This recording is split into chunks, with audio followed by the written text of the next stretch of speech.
माननीय सभापति महोदय, आज हमारे देश में सबसे ज़्यादा कोई दुखी है तो हमारे किसान भाई है, क्योंकि Make no compromise in your child's education. Join the #1 school in Ajmer, Delhi World Public School. Admission open. Pre-nursery to class 9. माननीय सभापति महोदय, कृषि व पशुपालन जैसे महत्वपूर्ण विषय पर आपने बोलने का मौका दिया, इसके लिए मैं आपका धन्यवाद ज्ञापित करता हूं। माननीय सभापति महोदय, आज हमारे देश में सबसे ज़्यादा कोई दुखी है तो हमारे किसान भाई है, क्योंकि खेती की बुआई से लेकर जब वो अपना अनाज मंडी में ले जाता है तब तक हर समय उसको किसी न किसी संकट से सामना करना पड़ता है। कभी बरसात देरी से आती है, कभी सूखा पड़ जाता है, कभी बाढ़ आ जाती है, कभी पाला पड़ जाता है, कभी लू चल जाती है, कभी पाकिस्तान के रास्ते से टिड्डी आ जाती है, कभी इस खेत में रोजड़ा घुस जाता है, कभी आवारा पशु फसल को नष्ट कर देता है। साथ ही कभी बिजली के बिल वीसीआर के माध्यम से, कभी बिजली के बिल बढ़ा के, इन सभी संकटों से गुजर के जब किसान मंडी में अपनी फसल बेचने जाता है तो उसका उचित मूल्य उसको मिलेगा या नहीं मिलेगा, इस पे उसको हमेशा संशय बना रहता है। माननीय सभापति महोदय, मैं धन्यवाद देना चाहता हूं हमारे देश के यशस्वी प्रधानमंत्री माननीय नरेंद्र भाई मोदी जी को, जिन्होंने पहली बार एमएसपी के अंदर उचित बढ़ोतरी करी और नए कृषि सुधार बिलों के माध्यम से हमारा देश का किसान कहीं भी अपनी फसल को बेच सके, इसके लिए उन्होंने कानून बनाया। दूसरा, माननीय सभापति महोदय, सिर्फ वर्तमान सरकार किसानों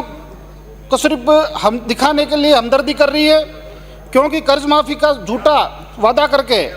सत्ता में आई, लेकिन कर्ज माफ़ी का जो वादा है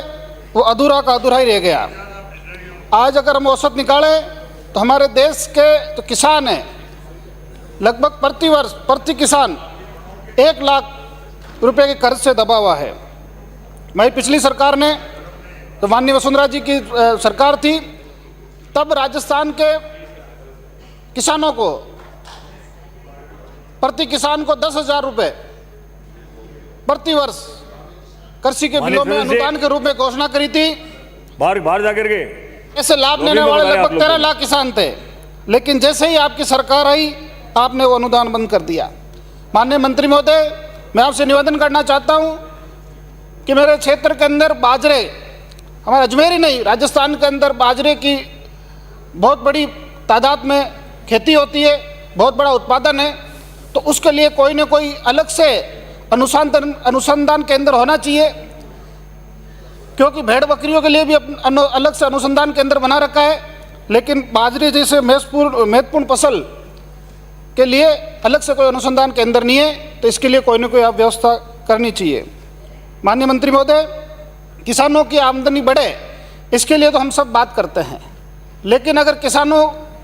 जैविक खेती के साथ साथ अगर खेती को और पशुपालन को मनरेगा से जोड़ देंगे तो निश्चित रूप से हमारे किसान भाइयों की आमदनी बढ़ेगी। माननीय सभापति महोदय, देश में किसानों की स्थिति पर जो पहला अध्ययन है वो 1879 में हुआ, आज 2001 है। लगभग 211 सालों में किसानों की समस्या जो कि त्यों हैं। 41 वाइसराय, 14 प्रधानमंत्री और हमारी देश की 17 सरकारें बदल गई, लेकिन किसानों की समस्या जो कि त्यों रही। मैं धन्यवाद देना चाहता हूँ हमारे देश के यशस्वी प्रधानमंत्री जी को कि उन्होंने किसानों के सुधार के लिए एमएसपी को बढ़ाया, एफपीओ का गठन किया,